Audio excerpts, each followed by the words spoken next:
안녕하세요. 오늘은 직장인이라면 누구나 한 번쯤 겪는 회식 자리에서의 태도에 대해 말씀드리겠습니다. 회식, 누군가는 이렇게 말합니다. 업무 끝났는데 왜 굳이 이런 데까지 신경 써야 하죠? 일은 일이고 회식은 사적인 시간 아닌가요?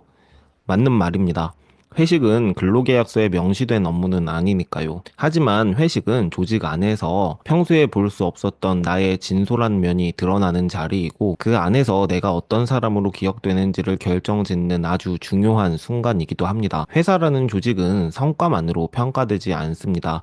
결국 함께 일하고 싶은 사람인가 아닌가, 그 사람의 태도, 관계 맺는 방식, 분위기를 어떻게 만드는지를 사람들은 자연스럽게 기억하고 판단하니까요. 그리고 회식이 바로 그 관계의 민낯이 드러나는 자리입니다. 그렇기 때문에 이렇게까지 해야 하나? 라는 생각을 이걸 통해 나를 더 잘 보여줄 수 있겠구나로 바꿔보신다면 회식은 불편한 의무가 아니라 보이지 않던 기회를 만드는 시간이 될 수도 있습니다. 그럼 이제 모든 회식에서 공통적으로 필요한 태도부터 함께 살펴보겠습니다. 첫째, 지각은 금물입니다. 공식적인 회의에서도 지각은 금물이죠. 회식도 마찬가지입니다. 특히 상사나 선배가 먼저 와 있는 자리에 늦게 도착하면 그 짧은 순간의 공기만으로도 느긋하다, 예의가 없다는 인상이 생길 수 있습니다. 회식 때 늦은 사람한테 시선이 집중되는 것만큼 부담스러운 일도 없고요. 10분 정도 일찍 도착하는 것, 그 작은 배려 하나가 신뢰받는 사람이라는 이미지를 만듭니다. 둘째, 스마트폰 사용은 최소화해야 합니다. 회사 밖이라도 회식 자리는 대화가 중심이 되는 공간입니다. 누군가 이야기할 때 스마트폰을 보는 모습은 관심 없다는 메시지를 줄 수 있습니다. 특히 상사나 선배와 대화할 때는 눈을 맞추며 리액션을 해주는 것이 신뢰감을 높이는 포인트가 됩니다. 꼭 사용해야 한다면 잠시 나가서 통화하고 오겠다고 말씀드리고 다녀오시는 것이 좋습니다. 셋째, 술은 마셔도 되고 안 마셔도 됩니다. 하지만 중요한 건 분위기를 함께 하려는 태도입니다. 억지로 마시는 건 무리지만 무조건적인 거절은 때로 분위기를 어색하게 만들 수 있습니다. 제가 주량만큼 마셔서 이 이상 마시면 취할 것 같습니다. 저도 대화에 오래 참여하고 싶습니다. 천천히 페이스 조절해가면서 마셔도 될까요? 이렇게 말씀하시면 됩니다. 이처럼 나의 솔직한 생각과 회식 분위기 사이에서 균형을 잡는 표현이 중요합니다. 넷째, 뒷담화나 부정적인 이야기는 금물입니다. 편한 자리처럼 보여도 회식은 회사 사람들과 함께 있는 공식적인 자리입니다. 회사 돈으로 하는 일 중에 그냥 하는 일은 없습니다. 회식도 분명 목적이 있습니다. 단합,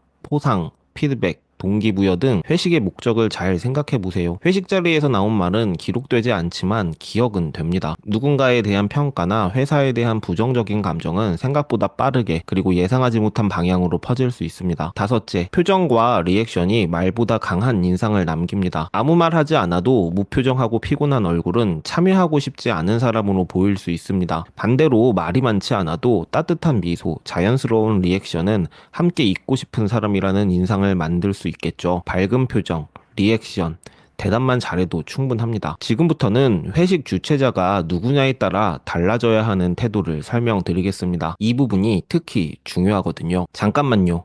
독서가 현실을 어떻게 바꿀 수 있는지 궁금하신가요? 사고력, 기획력, 어휘력, 표현력 등 직무 능력의 핵심을 키우기 위해 리드 필사 클럽을 만들었습니다. 제가 10년간 회사에서 임직원을 교육했던 그대로 운영하고 있어요.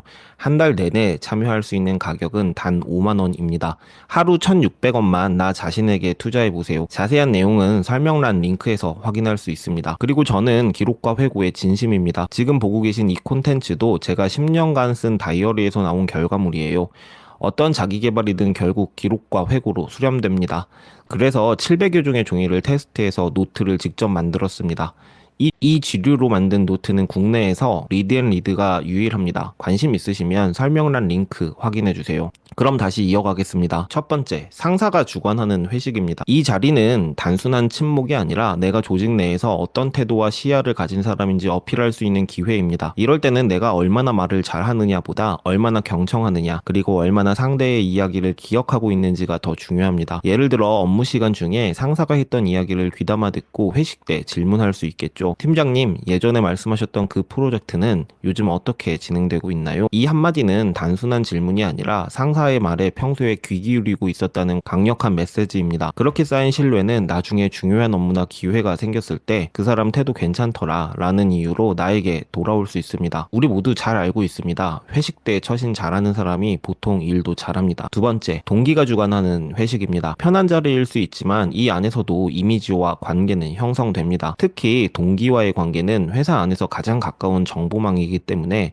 여기서의 인상이 사내 평판으로 곧장 이어지게 됩니다. 회사 욕, 상사 비난, 특정 동료에 대한 험담은 이 사람은 뒷말을 쉽게 하는구나 라는 인식으로 내 의도와 상관없이 퍼질 수 있습니다. 그래서 이럴 때일수록 분위기는 편하게 유지하되 공감 중심의 대화와 정서적으로 안전한 말들을 나누는 것이 좋습니다. 자리가 영 불편하면 먼저 일어나는 것도 방법입니다. 잘못된 평판이나 오해가 생기는 것보다는 훨씬 낫거든요. 세 번째, 자신이 주관하는 회식입니다. 이 자리는 자신의 리더십, 배려, 센스를 자연스럽게 보여줄 수 있는 기회입니다. 구성원 모두가 편안하게 느낄 수 있도록 음식 선택, 자리 배치, 대화 주제까지 균형감 있게 신경 써야 합니다. 특히 조용한 사람에게 먼저 말을 건네는 것, 눈에 띄지 않던 사람에게 관심을 보여주는 행동은 자신이 무심하게 일만 하는 사람이 아니고 세심하게 관찰하는 사람이라는 인상을 줄 수 있습니다. 그 조직 안에서 내가 신뢰받을 수 있는 사람인지 아닌지는 이런 작은 행동들이 모여서 결정합니다. 그렇다고 과하게 술을 권하거나 말을 시킬 필요는 없습니다. 내성적이고 섬세한 사람에게는 스포트라이트 자체가 부담일 수 있으니까요. 그러니까 대화의 빈도를 고려해 소외감이 들지 않을 정도로만 챙기시면 됩니다. 이렇게 자신이 마련한 자리가 모두에게 좋은 기억으로 남는다면